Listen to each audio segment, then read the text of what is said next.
Caroline Marcah. Olimba luo.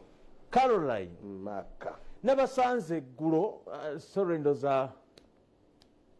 lwa mukaaga. Sawa 8 ez'ekiro. Gumunana adokola. Ngono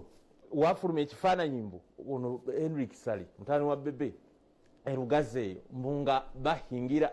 oba kukyala mbu yali akyadde wabula wakuba ne baga nti oli yali mwannyina bebe omukyala ge yazaalamu omwana ono omukyala yagenda n'azaala ewalala kati ono yali muko mulayini ezo naye ngaera naye ayina kati ate marako ono kati ate naye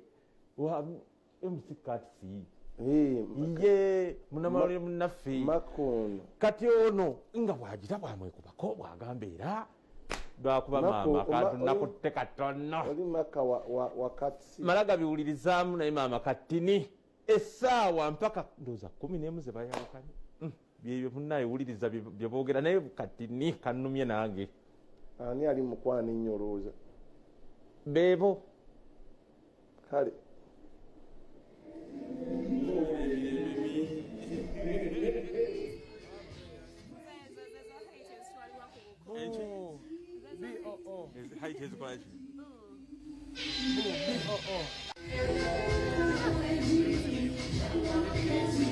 ng'owulira emirembe mingi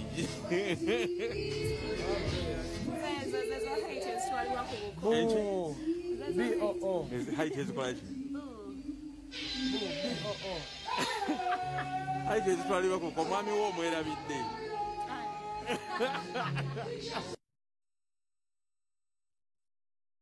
era we byakomereka jako kamera naye haiti ezitwalibwa ku buko how abasama bannange bekyusiza ne bakola bye baagala era ku Africana Hotel owabadde nsubuga eyakomyewo omukulu oyo ye musama yekajja mu budde obutali bwa sama oyo gwolaba ng'alina omwana oyo wabula mwana gwe omwana yamisinga obulamu mu covid omwana ono aliruddawo yebadde n'ensubuga ledda ono Zaina ono Sesana naye we Sesana promotions we South Africa niko nno gwe naawe ono naye yalinga oli ali awo nsubuga abeera Colorado kati nsubuga yavudde wabula nsubuga yazze obulamu abulye mu time eno kakati nsubuga ekimugatta n'oyo yoyo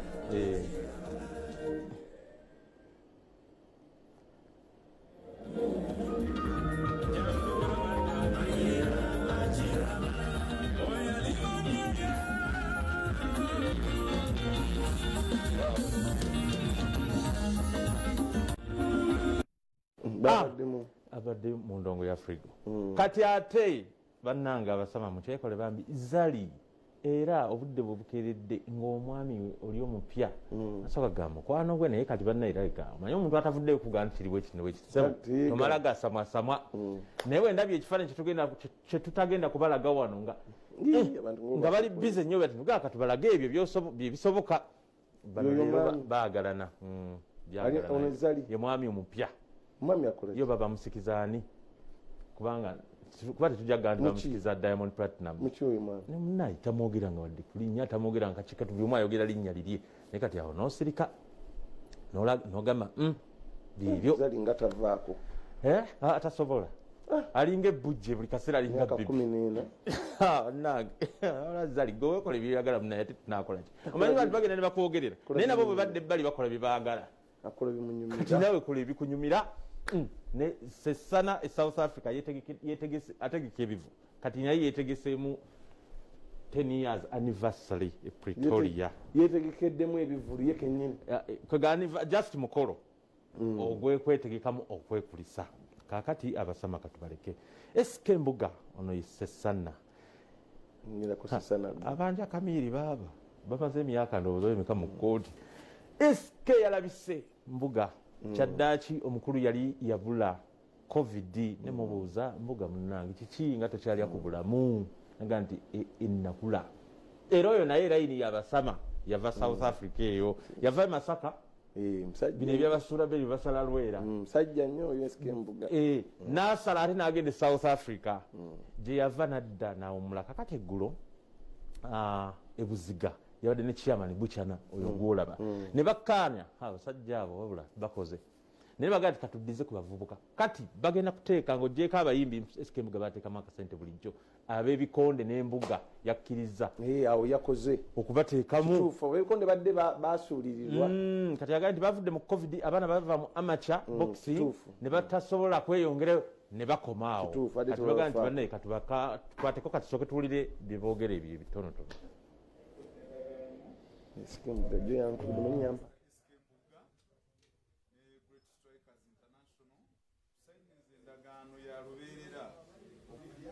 kolaganira wamu tutambuze ekitone eky'omuzannyo gw'ebikonde n'ebigendererwa ebyokuyamba bano abaana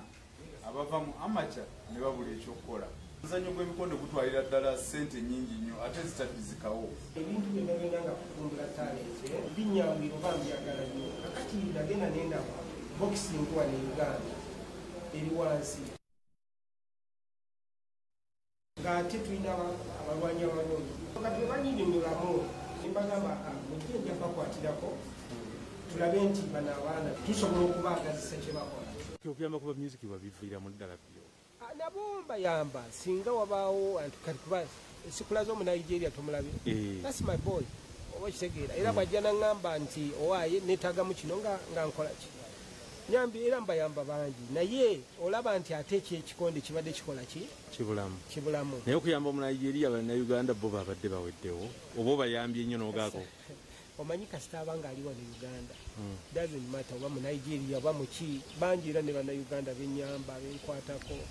bubadde osiriikiridde mu kikiukola ki mirimo gyange mba mu bintu bingi obimanyi nembeerayo nenkola kasita nvaayo nga nkola ekintu ekitegeera oba okitegeera omanyi luli ebintu byabanga nnyo bya kamera oba okitegeera naye kaakati tukola ebintu byaffe mpola oyinza tugamba ki byokola mu mpola eddwaliro limanyi ligenda mu maaso mala projekiti eno nkwata endala male eno batugawo ozimba ekibuga ekitali kiri kye ekoni ekyange kyaddala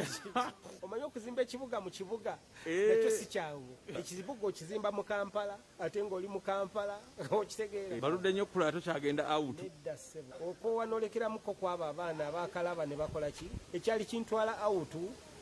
buli kyenjagala nkyetuusaako ewaka kibeerawo bwe biba bintu bisanyusa bibeerawo ne twezanyira ku geemu mu covid gwobadde okola ki covid tewandaba ssebo okujjako kuwanga ogaba abantu obuyambi nga nabawa ebyokulya we nakulabiraawo emicere tewagiraba. My name is Star Made from Nigeria. How did you come? How did I come? My OG told me to come do some 1 or 2 concerts and see how Ghana music blend with the Ghana music, do some collaboration, widen everything. Nigeria, who told you? Kampala, SK. Bunga. Oh, invited you? Yeah. We do some projects together. How did you get him? To know him? We get to know each other on Instagram. Oh, you're doing collabos with who? Zex Bilangilangi, Eddie Kenzo, Lydia Jasmine. You want to do collabos with them or you are doing them? I have with Zex Bilangilangi already. I have with Grenade. I'm about to do with Eddie Kenzo and Chameleon. Olulimi olwabwe oba boogera batya ebintu byabwe ali nonokubiwulira kutumidde mwami Sebyala ali South Africa olikubukedde bane babeereyo nga bayibiredala zifuutibabanga bali wano Uganda kale nno ebya poliisi okuyita Ssuuna Bey ekivulu ekyo ebule ekujogize bulenga ku lw'omukaaga babula Ssempeebwa ne mukyala we oyo Ssuuna Bey si muyimbi oli abuuza Sseguya tunywe Ssuuna Bey muyimbi muki oyo bamuyita Florence abadde ku ddyo muto wa Ssempeebwa kakati Ssuuna Bey dijja akola ku Bukedde TV kinyanyanyanya ne Bukedde FM kakati omanyi abantu babeera n'amaanyi nga gwe tomanyi nga naye tamanyi kati gwe omuntu gw'olaba kubanga awo we yakoledde ekivulu wabaddewo omuyimbi gwe sigenda kwogera ku lw'omukaaga luli yakolerawo ekivulu naye nga abantu ate ga yali w'amaanyi ne batajja bajja batono Kenzo yali awo omukaaga luli abalanga wano naye nze sigambye oyo teyaliiwo ande sigambye ate oyo obadde omwogerako yaliwo awo nze sigwe mbadde ŋŋamba wabula poliisi so negamba nti enoonyereza ki kavuyo akabadde traffic jam waki yajjuza nnyo abantu naye Ssuuna Ben ndowooza bwe tubasiibula katumubalekere nga nnyonnyola ekivuulu naye bwakiraba bwe kyatambudde yasabye lukusanga ddije si muyimbi si kiyakubye binyanyanyanya abantu ne babinyumirwa paka ssaawa 3 kakati anyway katubasiibule tubalekere omusama Josephat Sseguya wali president waabwe tavaako tavuganyizibwa ate kati ndagawa abantu bannonda era buli lyoyita omukulembeze mukivulwawo nawonna owanikawo mubuwanisi mukono buti bonna ne bawanika nomanya nti kati oli president toyawukana n'abalala naye nga balugamba katubaleke ne Ssuuna Ben temugaa nkulembeze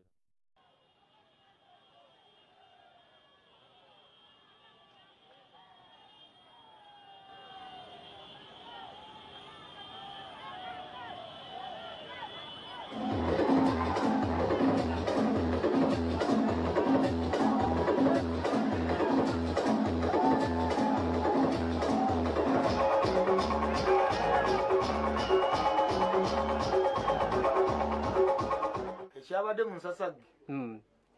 n'ow'emmindi asena abantu babadde bayitirivu nnyo ebitagambika abantu bakulumuse okuva ebule n'ebweya nomanye n'Ensasagge tekyali ya mu Kampala wokka bwe bantu bawulira nti endongo y'Ensasagge etuuse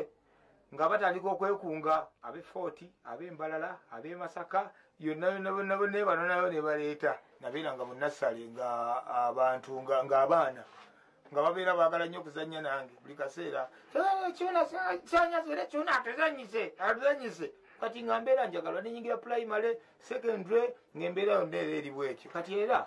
sikyewuunyiza nnyo okubeera nga Mukama Katonda atambulizaako ekisa ekyo essanyu lyatandikidde na mu kkubo kubanga nabadde nzija nensanga abavubuka ba bodaboda omu yasoose okundaba abange laba Ssuuna Ben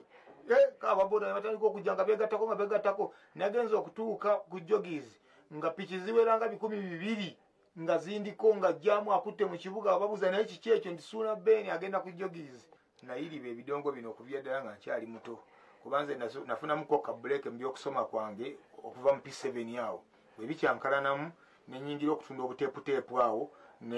n'ebidongo mwe nabingira mu kavuyo ako kati ebiseera ebyo gamazima endongo abaana bakubanga endongo nga bagitabulamu ebigomagoma ebyo kati nga mpulira ne binkwata nnyo mu babiro nange nno interest nenjijjaawo nga munnange yenza munnakyalo wammwe atalina kyali bwentyo bwendi naye kisa kya Mukama Katonda nti ebintu byenkola Katonda yayambirayo munnange abantu ne babyagala gweosobola okugamba omuyimbi wano olwaleero nti kola enteekateeka langa ku TV zonna ofune abo abantu bennafunye abo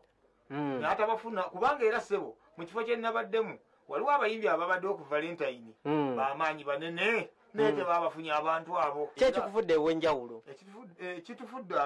ekitufudde ab'enjawulo kuba nti nno twajja n'ekintu era ekyenjawulo tekyaliwo tona tubadde tukyali mu celebration oba mu kujaguza ate poliisi negamba eyagala kusamoninga nsaba okulu wa poliisi eteekateeka omuleme kugyongerayo mu maaso olw'ensonga nti nange era nga muzeeyi yatuta natugamba tukole bwatuta era abayimbi bategeka nabo ne bakola ki abantu ne bajja ne babalaba nange nategeka ngaera omuntu omulala alina basobola okutegeka nange abantu okujja nga bangi ennyo sijja kugamba nti no musango